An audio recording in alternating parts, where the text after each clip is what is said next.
السلام علیکم ورحمۃ اللہ۔ مولا خیریت سے طبیعت ٹھیک ہے؟ مولا اس کا کوئی جواب تحریر کیا ہو تو آپ مجھے سینڈ کر دیجیے گا۔ السلام علیکم ورحمۃ اللہ وبرکاتہ۔ تو ہمیشہ کی طرح اصل میں وہ پروفیسر مسعود نے لکھا ہے نا تو فاضل بریلوی اور ترک موالات کے مجھے کئی لوگوں نے کہا کہ احمد رضا خان بولے تو جاہلوں کے پیشوا تھے۔ تو اس طرح کی پوسٹیں یقیناً احمد رضا خان بریلوی کے متبعین سے امید کی جا سکتی ہے۔ پہلی بات تو ہے کہ حضرت شیخ الاسلام مفتی محمد تقی عثمانی صاحب دامت فیوزم نے خود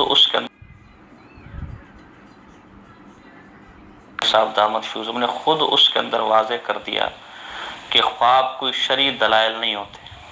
تو جب شرعی دلائل ہیں ہی نہیں تو عقیدہ تو خبر واحد سے ثابت نہیں ہوتا، چہ جائے کہ خواب سے، جس کو بیان کرنے والا خود یہ کہہ رہا ہو کہ شرعی دلیل نہیں ہے۔ تو جب شرعی دلیل ہے ہی نہیں تو پھر بات تو ختم، اس لیے کہ مسئلہ اور نظریہ تو دلیل سے ثابت ہوتا ہے۔ ایک نمبر دو، یہ بھی جہالت ہے کہ جی علم غیب ثابت ہو رہا ہے، فلانا ڈنگانا ثابت ہو رہا ہے، ان کو علم غیب کی تعریف ہی کا پتہ نہیں، علم غیب کہتے کسے۔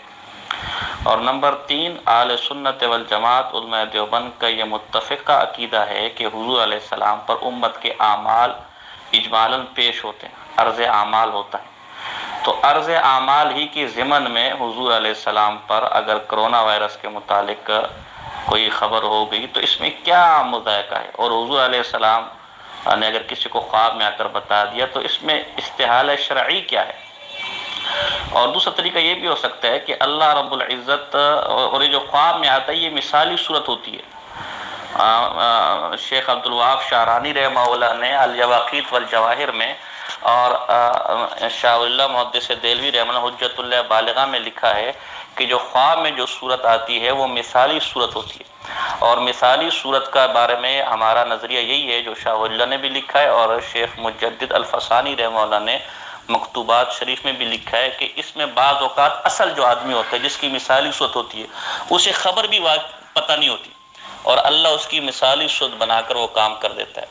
اور تیسری بات یہ ہے کہ اس میں یہ کہاں ضروری ہے کہ حضور علیہ السلام ہی کو سب کچھ پتہ ہو اور ان کو علم غیب و معاذ اللہ، جس طرح اللہ تعالیٰ کے کام بعض اوقات اللہ تعالیٰ ایک فعل خود کرتا ہے اور بعض اوقات کسی سبب کے ذریعے کرتا ہے۔ مثلا حضرت ابراہیم علیہ السلام کے بعد کو جب آگ سے بچانا تھا تو خود آگ کو حکم فرمایا یا نار کونی برداً و سلاما۔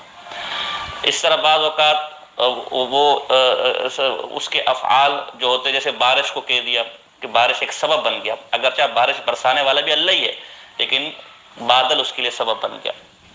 تو اس طرح یہاں پر بھی ممکن ہے کہ یہ وظیفہ اللہ ہی کی طرف سے ایک عنایت ہو، ایک رحمت ہو اور حضور علیہ السلام کی مثالی صورت کو اس کے لیے سبب بنا دیا گیا ہو۔ مثالی صورت کی بہترین مثال حضرت یوسف علیہ السلام جب زلیخا کی طرف متوجہ ہوئے تو وہاں اور انہوں نے رب جو آیت میں کہ اللہ کی برہان کو دیکھا تو وہاں مفسرین نے لکھا ہے کہ یعقوب علیہ السلام کی مثالی صورت ان کے سامنے آ گئی جس کی وجہ سے وہ قریب بھی نہیں گئے زلیخا کے۔ حالانکہ دوسری طرف آپ دیکھیں کہ یعقوب علیہ السلام بیچارے آخر وقت تک روتے رہے یوسف علیہ السلام کی جدائی میں۔ تو اس سے پتہ چلا کہ مثالی صورت کو اصل حقیقت کا کچھ پتہ ہی نہیں ہوتا۔ یہی حال آپ یہاں ہے۔ لیکن یہ تو ساری بات کی باتیں ہیں، جب ہمارا نظریہ یہ کہ عرض اعمال حضور پر ہوتا ہے اجمالی تو بات ختم ہو گئی۔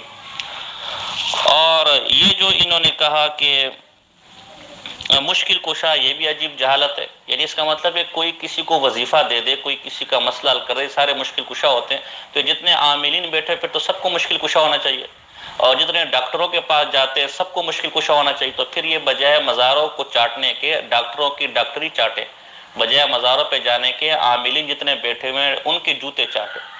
تو یہ بار سب جہالت ہے، اور اس پر بڑی تفصیل کے ساتھ میری کتاب ہے رضا خانیت۔ حیرت ہے علماء احناف تو یہ کہے کہ من تزوج بشہادۃ اللہ ورسولہ لا ینعقد ویکفر الاعتقاد ان النبی صلی اللہ علیہ وسلم یعلم علم الغیب، کہ جو اللہ اور اس رسول کو گواہ بنا کر نکاح کرے اس کا نکاح بھی نہیں ہوتا، اور ایسا کہنے والا کافر ہو جائے گا اس لیے کہ اس نے حضور کے بارے میں علم غیب کا عقیدہ رکھ لیا۔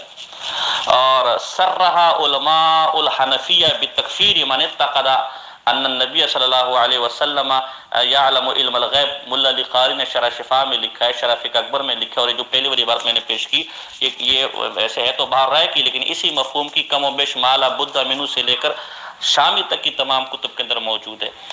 تو یہ جو علماء احناف اس کو کفر کہیں اور یہ اس کو حضور کے لیے ثابت کرے، وہ بھی خواب کی بنیاد پر کچھ شرم اور کچھ حیا کرنی چاہیے ان لوگوں کو.